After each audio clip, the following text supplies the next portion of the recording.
I'm up here at Destination training back. I decided to come in here and answer a few questions on MD Forum here. Like I said, Gas was nice enough to let me to come in and use their monitor. So here we go. This is from Rocky the Third. How has your leg routine evolved over the years?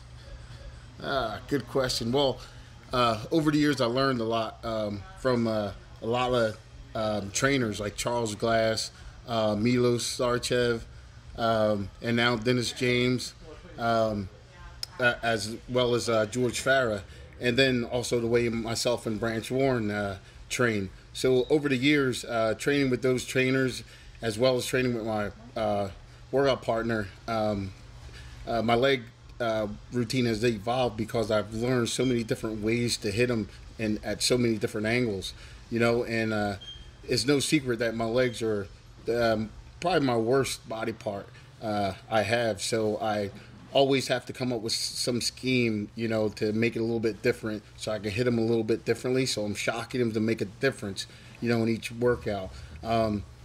So in saying all this, you know what I mean? I just figured out a way over the years to, either go heavy and pump more volume in that way, or go a little lighter, do more reps, and a little slower movement. And actually the slower movement has helped my legs over the last couple years have gotten better. Using a real slow movement down and up. Not necessarily a 10 count down, 10 count up, but as slow as I can going down, as slow as I can without using any power. And you can see your legs and every muscle fiber firing off while you're doing this. So I think in doing that, it changed the way my legs looked a lot over the last couple of years, like I said. All right, moving along. This is from Big Mike Cox. How do you stay injury-free training so heavy? Well, I get on my knees every morning when I get up, and I pray that I don't hurt myself when I get into the gym. No, as well as, I've trained this way and trained heavy, since I started in the beginning. So it was nothing new to me, and my body's able to handle, that kind of pounding on a daily basis.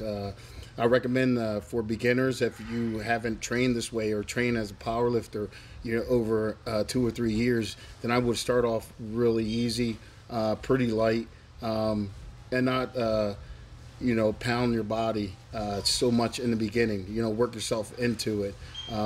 Also use a lot of slower movements also, so you're using a lot of ligaments and tendons. Helping them, stay injury-free and stay strong also. And also drink a lot of water to keep those tendons and ligaments elastic and not let them get hard and brittle, so they do break, Okay, moving along. This is from Alex, and I think there's about 4 or 5 X's, for Alex. Okay, how important is posture during back exercises? Do you have an arc? Do you have to arc your back as much as you can, or keep it as straight as possible? And he needs to hear this from someone with a huge back. Well, I guess, he must know who I am then. No, I'm just kidding. Your posture is very important. Being biomechanical correct is very important when you're training, because when you're doing this, then you're isolating a little bit more the muscle that you're training at that moment.